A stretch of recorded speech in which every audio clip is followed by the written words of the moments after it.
Vamos a iniciar con los atributos comunicables de Dios y vamos a iniciar con una primera parte que es esos atributos que describen el ser de Dios. El ser de Dios. El primero de ellos vamos a hablar de que la espiritualidad de Dios. La Biblia dice que Dios es espíritu. Juan capítulo 4, versículo 24 dice, Juan 4, versículo 24 dice, Dios es espíritu y los que lo adoran deben adorar en espíritu y en verdad. Quiere decir de que la Biblia enseña, cuando vemos qué es lo que enseña la Biblia acerca de Dios, la Biblia enseña de que Dios es espíritu. Quiere decir de que Dios no está hecho de ninguna materia. Dios no se puede medir, no podemos dimensionar, no podemos decir, bueno, es que Dios mide 3 metros o 4 metros, o tiene la barba larga, la tiene blanca. La Biblia no enseña cosas como estas. La Biblia dice, Dios es espíritu. Y es por esta razón que cuando hablamos de la esencia de Dios, del ser de Dios, de hecho, cuando vemos el atributo de que Dios es espíritu, y vemos que la Biblia también, de cierta manera, dice de que, de una manera directa, por eso es que la Biblia prohíbe la idolatría. Por eso es que la Biblia prohíbe que nosotros podamos fabricar una figura de Dios. ¿Por qué? Porque Dios es espíritu. No podemos retratar a Dios. No podemos decir, es que tiene el cabello rubio, es que tiene el cabello blanco, es que es blanco, es que es moreno. No podemos decir eso de Dios porque la Biblia dice que Dios es espíritu. Juan capítulo 14, Éxodo capítulo 20, versículo 4 dice, no te harás ningún ídolo. Éxodo 24 prohíbe la idolatría precisamente porque nosotros no podemos pintar, no podemos dibujar algo que Dios no nos ha revelado.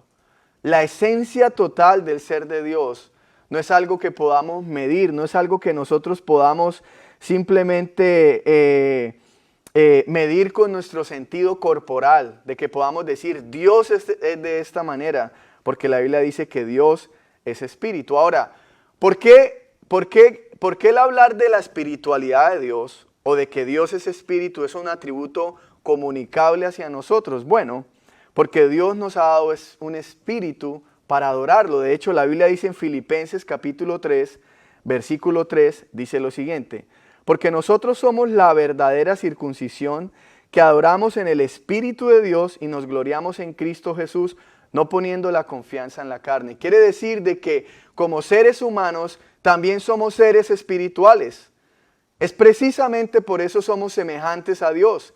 Y este atributo de que Dios es espíritu es compartido con nosotros en la manera de que Dios nos ha dado un espíritu a los creyentes para adorarlo. La Biblia también dice que estamos unidos al Espíritu Santo como un testimonio de que somos hijos de Dios.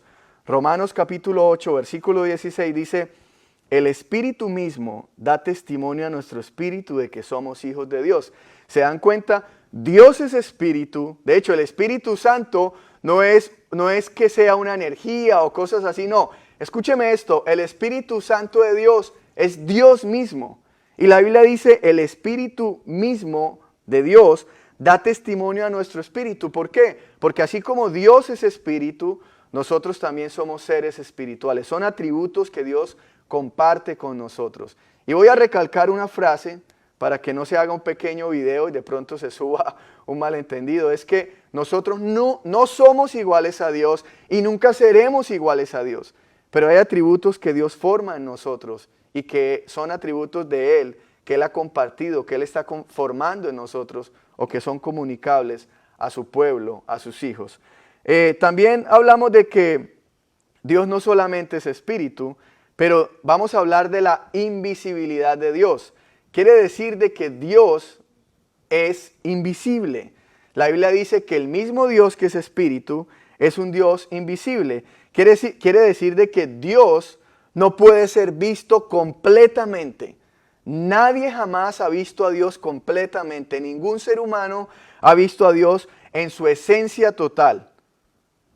Nadie puede decir, yo he visto la imagen de Dios plenamente, su esencia total. Ahora, sin embargo, el hecho de que la Biblia deje claro que Dios es espíritu y que Dios es invisible, no quiere decir que no podamos ver la gloria de Dios de diferentes maneras. De hecho, mire lo que dice Primera de Timoteo, capítulo 6, versículo 16. Dice, el único que tiene inmortalidad y habita en la luz inaccesible, a quien ningún hombre ha visto ni puede ver, dice el apóstol Pablo. Ningún hombre ha visto a Dios ni puede ver a Dios. ¿Por qué? Porque Dios es invisible. Dice, a Él sea la honra y el dominio eterno. Amén. Sin embargo, ojo con esto, aunque Dios es invisible, aunque el ser humano no lo puede ver en su esencia total, la Biblia también nos deja claro de que Cristo Jesús, Dios hecho carne, vino a reflejarnos no una parte de la gloria de Dios, no la mitad de la gloria de Dios, no. Cristo es la revelación completa de la gloria de Dios. Gracias a que Cristo Jesús encarnó en esta tierra, nosotros ahora podemos decir que podemos deleitarnos y disfrutar de la gloria de Dios. Juan capítulo 14, versículo 9 dice, Jesús le dijo, tanto tiempo he estado con ustedes y todavía no me conoces. Le estaba hablando a Felipe. Y dice, el que me ha visto a mí, ha visto al Padre. Jesús está diciendo, ustedes me están preguntando que quieren ver al Padre. Ustedes me están diciendo que cómo pueden ver al Padre. Bueno, Jesús les dice, yo soy la gloria plena, total y completa de Dios aquí en la tierra para que ustedes puedan deleitar su vista contemplando la gloria del Padre. Cristo Jesús es la revelación más preciosa y gloriosa de la presencia de Dios aquí en la tierra. Ahora, es cierto que Dios es invisible, es cierto que nadie puede ver a Dios de una manera absoluta, pero también es cierto que la Biblia promete de que cuando estemos en su presencia, dice que lo podemos observar, que lo podemos ver. Apocalipsis capítulo 22, versículo 3 al 4 dice, ya no habrá más maldición, el trono de Dios y del Cordero estará allí, y sus siervos le servirán, versículo 4, ellos verán su rostro y su nombre estará en sus frentes. La Biblia promete que cuando estemos en la presencia de Dios, podemos tener el privilegio de ver a Dios. Dice, podrán ver el rostro de Dios. Ahora, no estoy diciendo de que en el cielo vamos a apreciar toda la esencia de Dios, porque siempre lo he dicho, si nosotros pudiéramos contemplar y conocer y ver y entender todo lo de Dios en un término de tiempo, vamos a poner un ejemplo, llegamos al cielo y en 6 meses decimos, ok, ya observamos quién es Dios, ya sabemos quién es Dios, ya conocemos completamente a Dios. Mi pregunta es, ¿y cómo será la eternidad? ¿Y cómo será una eternidad bien aburrida si Dios lo pudiéramos conocer en términos de 6 meses? Lo hermoso de este aspecto de la doctrina de Dios es que, escúcheme esto, aunque podemos ver a Dios en la eternidad, nunca nos vamos a dejar de sorprender de ver a Dios, porque nunca podremos llegar a verlo en su totalidad. Quiere decir que cada día, cada minuto, cada segundo de la eternidad, nosotros vamos a estar deleitándonos en la presencia, viendo el rostro de Dios. Dios conoce todas las cosas. Vamos a hablar de la omnisciencia de Dios. Dios conoce todo, y no tan solo conoce todas las cosas, sino que Dios, escúcheme esto, dijimos que nosotros nunca vamos a terminar de conocer a Dios, nosotros, su pueblo, sus hijos. Pero lo cierto es que aunque Dios conoce todas las cosas, Dios también se conoce a Él perfectamente en su plenitud. Porque aunque nosotros no podemos conocer completamente a Dios, Dios conoce todo acerca de su esencia en sí mismo. Mire lo que dice 1 Corintios 2, 10 al 11. 1 Corintios 2, 10 al 11 dice lo siguiente, pero Dios nos la reveló por medio del Espíritu, porque el Espíritu todo lo escudriña, hablando del Espíritu de Dios, aún las profundidades de Dios. Hay una herejía, plenamente hablando, que se llama teísmo abierto. Quiero que copie esto y lo busque después. Teísmo abierto, eso es una herejía, eso es algo antibíblico que últimamente algunos movimientos supuestamente cristianos y evangélicos creen. Y esta herejía enseña de que Dios conoce todas las cosas, pero todavía no conoce lo que no ha sucedido. Escúcheme esto está mal. Esto es una herejía, se llama ateísmo abierto. Y hay algunas personas que piensan de una manera equivocada y errónea que Dios puede ser sorprendido. Pero la Biblia no enseña eso. La Biblia dice que Dios conoce lo que ya ha pasado, lo que está pasando y lo que todavía no ha sucedido. Es más, Dios conoce lo que pasa y lo que hubiera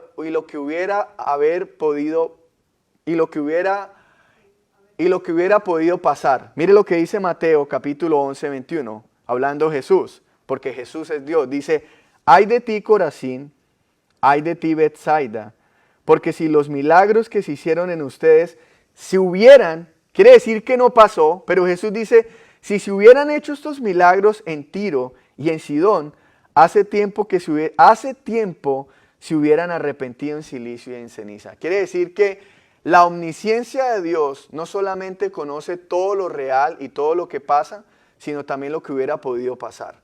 Aún lo que no ha pasado, aún lo que usted piensa y quizás no llegue a hacerlo, Dios lo conoce, porque Dios conoce absolutamente todas las cosas. Romanos capítulo 16, versículo 27 dice, al único y sabio Dios, por medio de Jesucristo sea la gloria para siempre. La Biblia es clara y la Biblia no dice que Dios es el más sabio o que Dios está entre el número 10 de los más sabios de este mundo. La Biblia dice el único sabio Dios.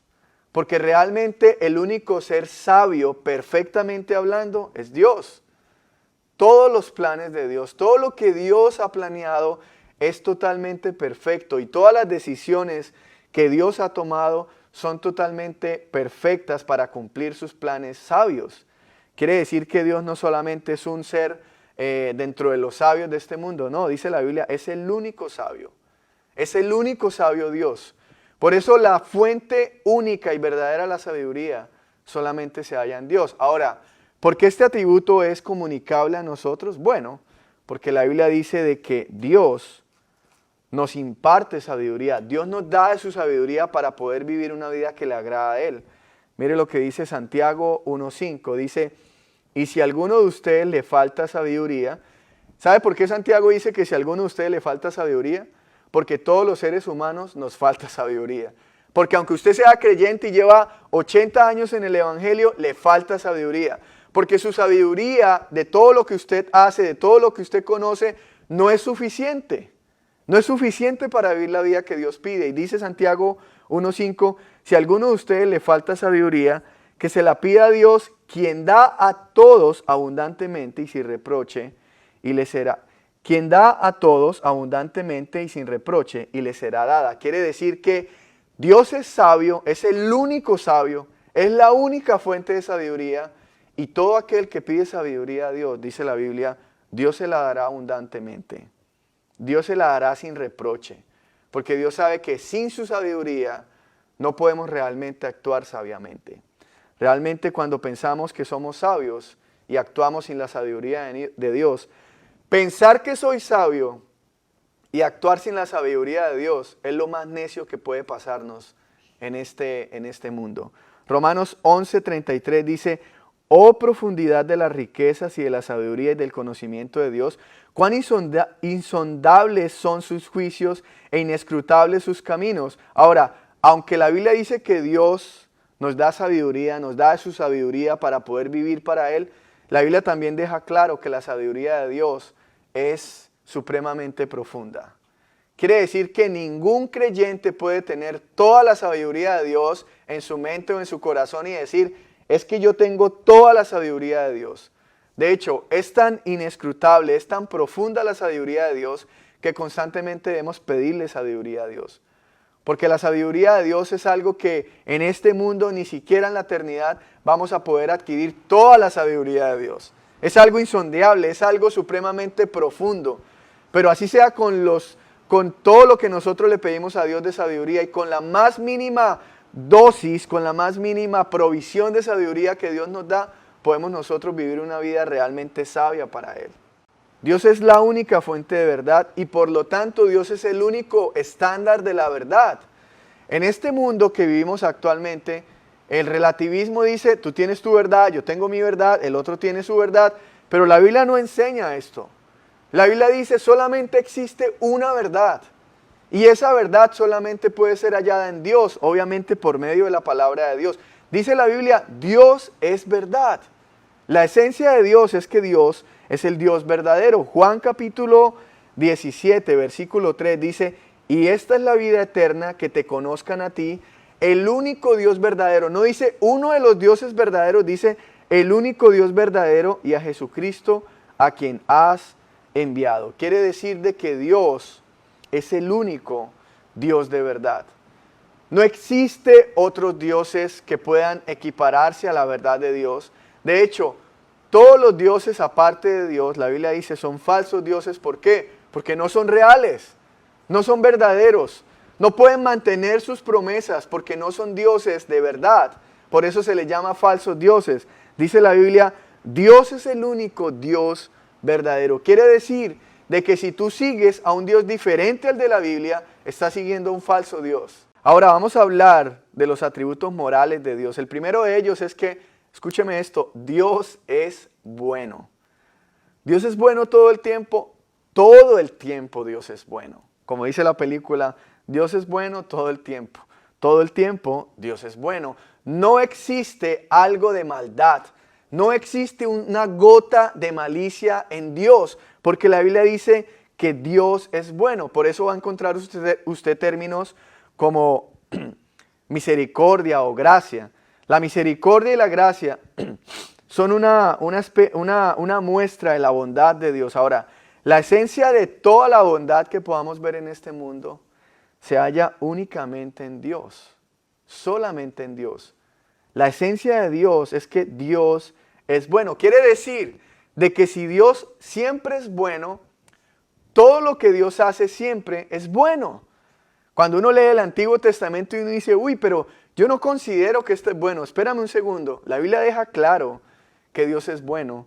Quiere decir que todo lo que Él obra, todo lo que Él piensa, todo lo que Él dice, todo lo que Dios hace es bueno.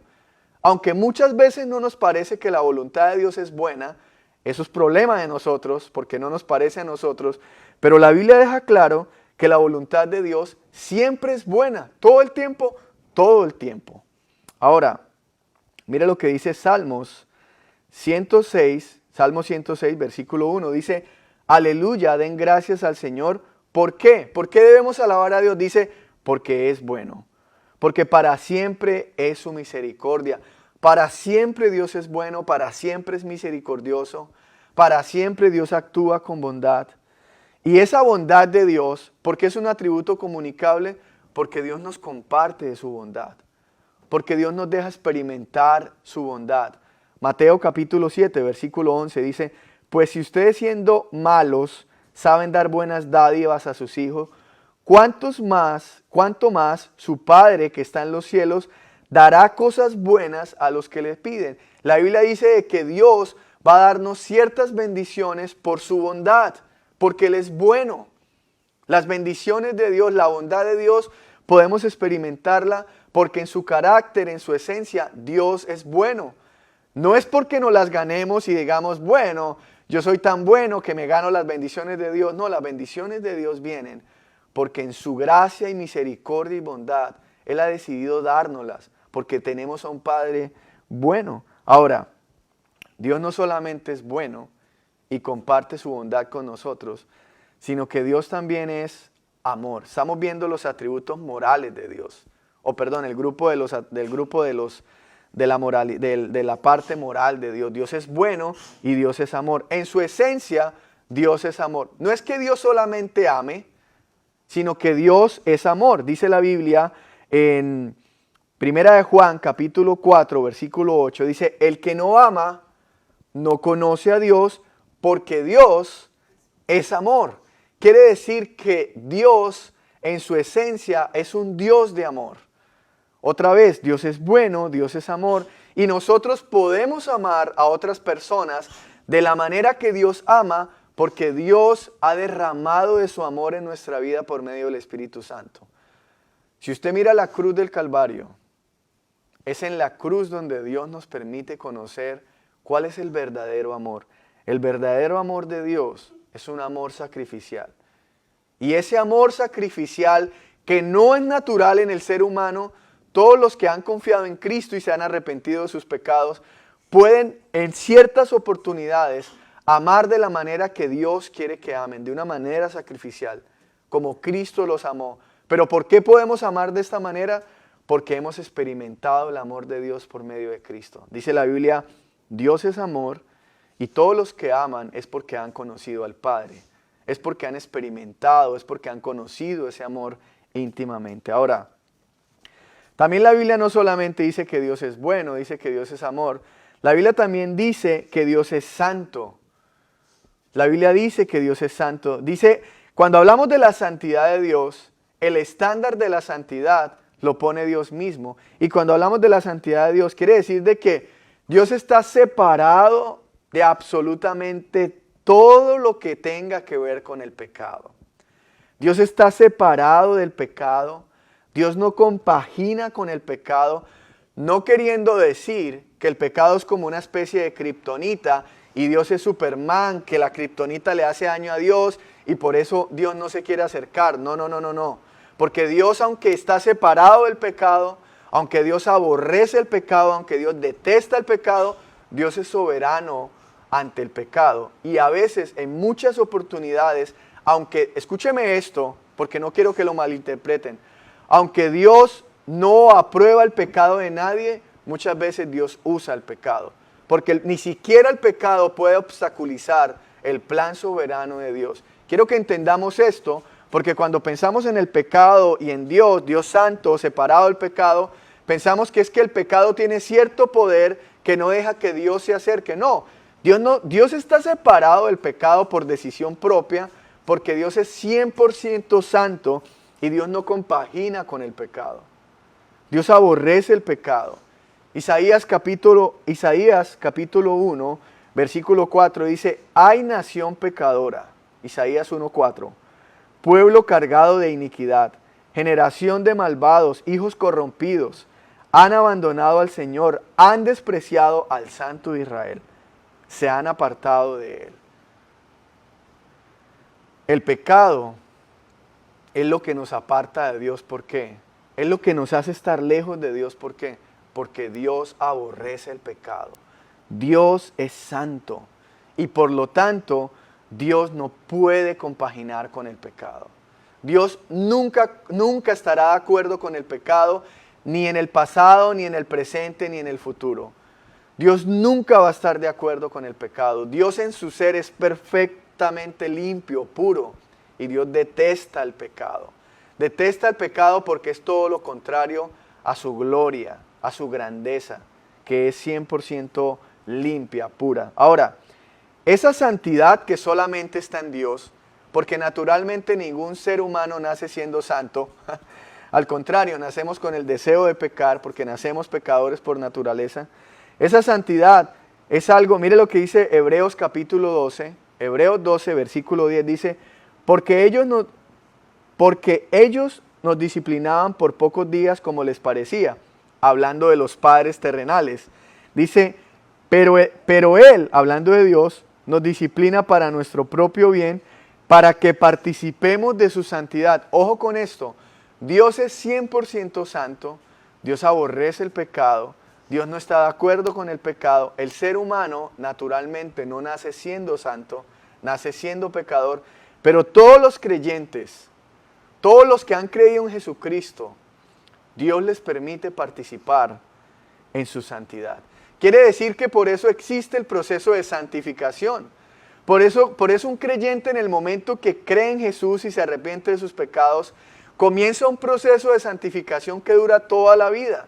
Ahora, ¿de quién depende este proceso de santificación? De Dios, porque la santidad es de Dios y es Dios quien nos va, como decía Miguel Núñez, quien va formando este atributo de santidad en nosotros. Dios nos está santificando porque Él es santo y todo lo que pertenece a Dios es santo y Él lo hará santo. Deuteronomio 32:4 dice, la roca, su obra es perfecta, porque todos sus caminos, escuchen esto, todos los caminos de Dios son justos. Dios de fidelidad y sin justicia, justo y recto es Él. No hay absolutamente nada de injusticia en Dios. La Biblia dice que Dios es justo y que todos sus caminos, todo su proceder, todas sus obras son justas 100%. Dice, no hay nada de injusticia en Dios.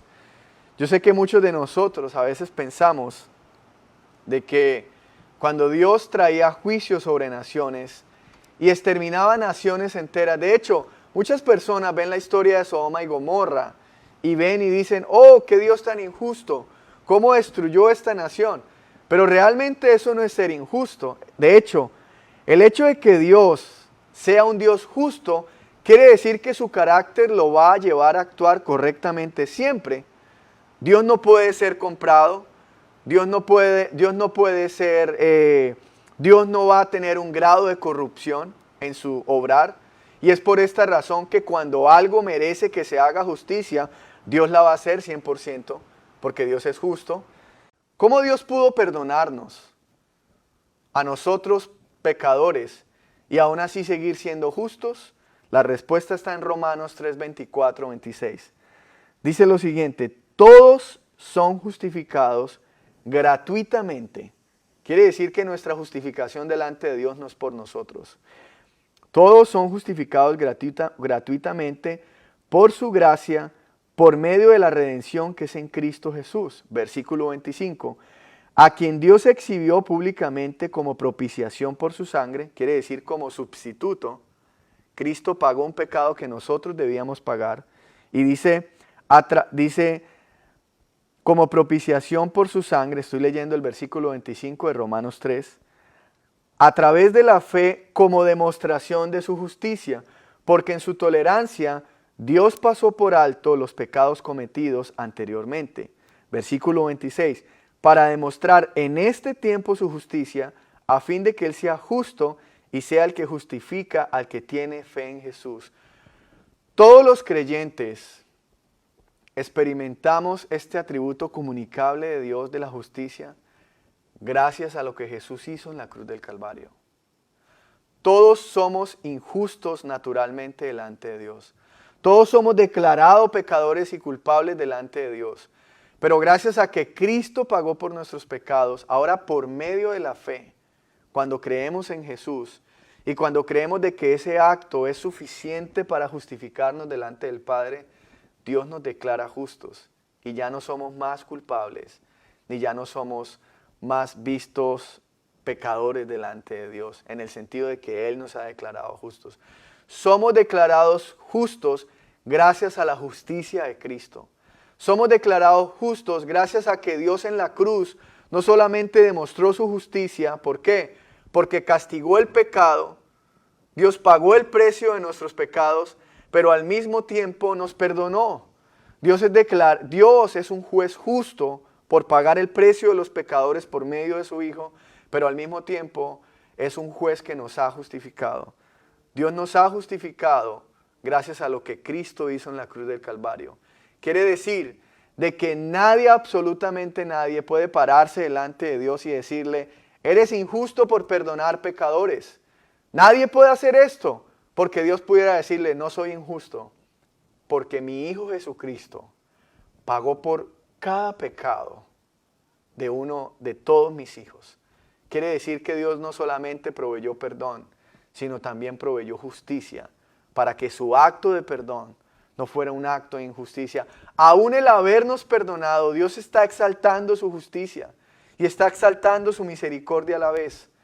Es por eso que un salmo, no recuerdo cuál, dice, la justicia y la misericordia de Dios se besarán, se encontrarán. Es en la cruz donde vemos que Dios puede ser exaltado como un juez justo, pagó por nuestros pecados, pero también puede ser exaltado como un Padre bueno y misericordioso, porque nos ha perdonado.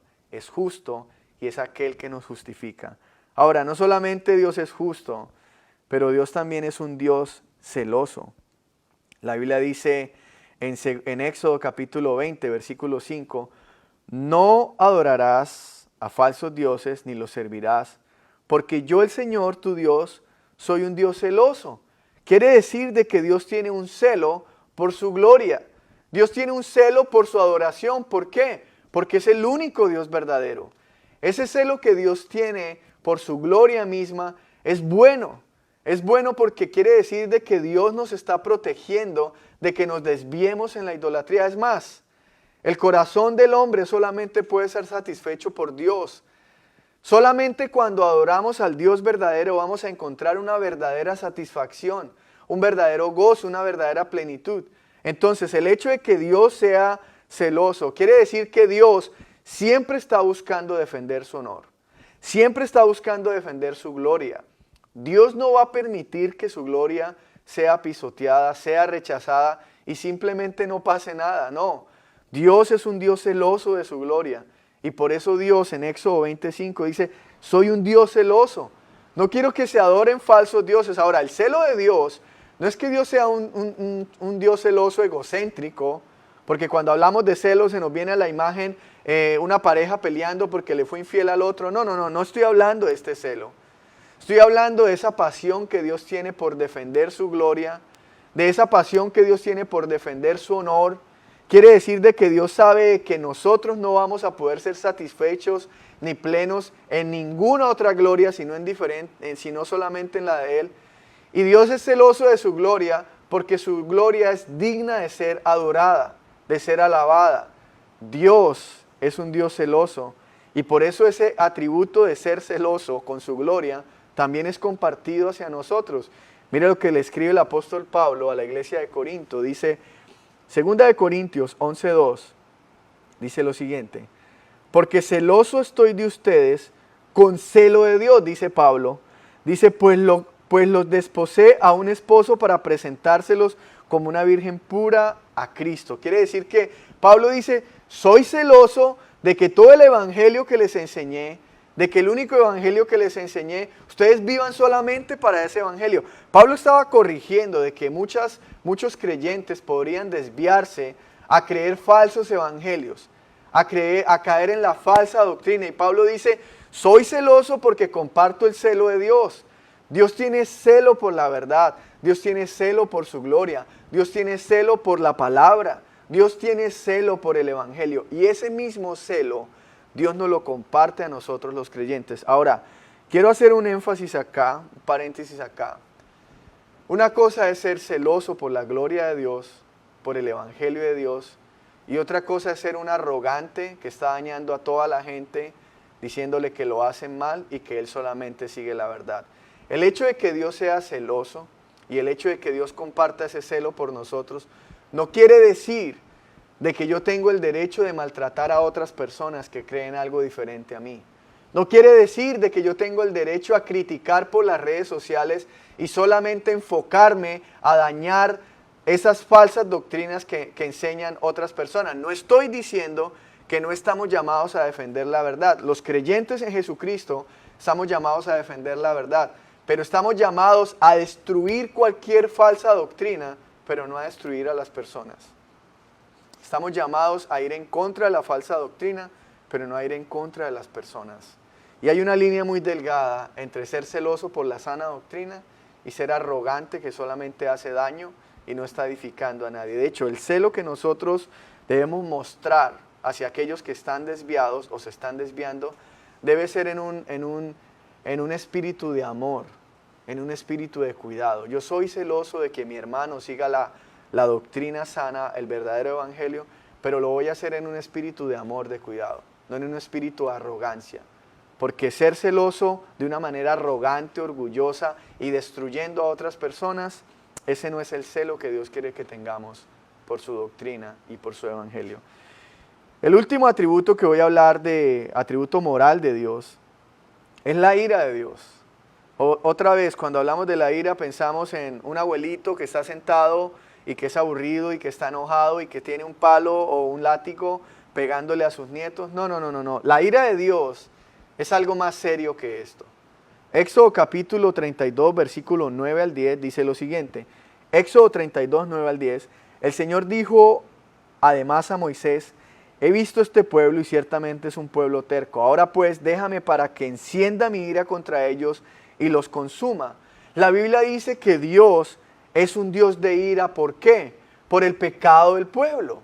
Precisamente Dios es un Dios justo y eso lo lleva a que cada acto que vaya en contra de la rectitud y de su justicia, Dios manifieste su ira. Ahora, quizás la ira de nosotros muchas veces puede ser mal manifestada en orgullo, en arrogancia, dañando a otras personas como el celo de Dios, pero Dios es perfecto y Dios nunca va a dejarse descontrolar por su ira. La Biblia enseña que el mismo Dios de amor es el mismo Dios que se aira con el pecador. De hecho, hay una confusión cuando la Biblia dice de que Dios ama a todo el mundo. Perdón, cuando la gente dice, la Biblia no dice esto, a veces la gente dice, Dios ama a todo el mundo y no importa lo que tú hagas. Escúchame esto, la Biblia no enseña eso. La Biblia no enseña que Dios ama a todo el mundo y no importa lo que tú hagas.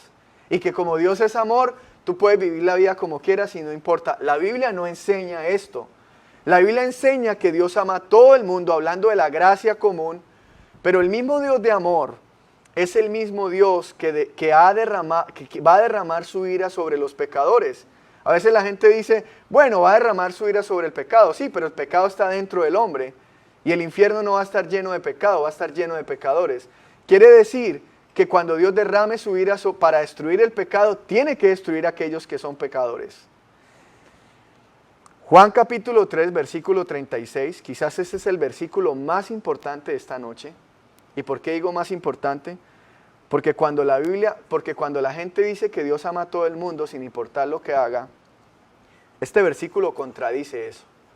Juan 3:36 dice, el que cree en el Hijo tiene vida eterna, pero el que no obedece al Hijo, o sea, el que no cree en el Hijo, no verá la vida, sino que la ira de Dios permanece sobre él. Ojo con esto, Dios ama a todo el mundo en sentidos de gracia común, en términos de gracia común, pero no quiere decir de que Dios esté de acuerdo con todo lo que todo el mundo hace. De hecho, el hecho de que vayas a la playa y te puedas broncear con el sol que Dios provee tanto para el creyente como para el ateo, no quiere decir que Dios esté feliz contigo. La Biblia dice, si tú rechazas a Jesús, si tú no eres un hijo de Dios, ese mismo Dios de amor que habla la Biblia, no lo estoy contradiciendo, dice, la ira de Dios permanece sobre todos aquellos que rechazan a Jesús. Quiere decir que esa frase de que Dios ama a todo el mundo no es bíblica, porque la Biblia dice que Dios manifiesta un amor, gracia común, todos disfrutan de la lluvia, todos disfrutan del sol, pero el amor exclusivo que recibimos a través de Jesucristo solamente puede ser experimentado por los hijos de Dios. Y quizás alguien dice, ay, Dios es injusto, ¿por qué no me da ese amor? No es que Dios no te dé ese amor, es que si tú rechazas a Jesús, rechazas la única manera de poder experimentar ese amor. Y aunque Dios es un Dios de amor, también es un Dios de ira y ha prometido derramar su ira sobre aquellos que rechazan a Jesús. De hecho, la Biblia dice en Juan 3:36, la ira de Dios está sobre aquellos que rechazan a Jesús, que no creen en Jesús. Pero si eres creyente en Jesucristo, la Biblia dice que Dios, por medio de Jesús, te ha librado de su ira venidera. Los creyentes no debemos temer de la ira de Dios, porque hemos sido librados de ella. Dios nos ha librado de su ira porque la derramó toda sobre su Hijo Jesucristo. Y los que estamos en Cristo, nunca más o nunca experimentaremos la ira venidera de Dios. Pero los que rechazan al Hijo de Dios van a experimentar su ira, porque la Biblia dice, el que rechaza a Jesús, la ira de Dios permanece sobre esas personas.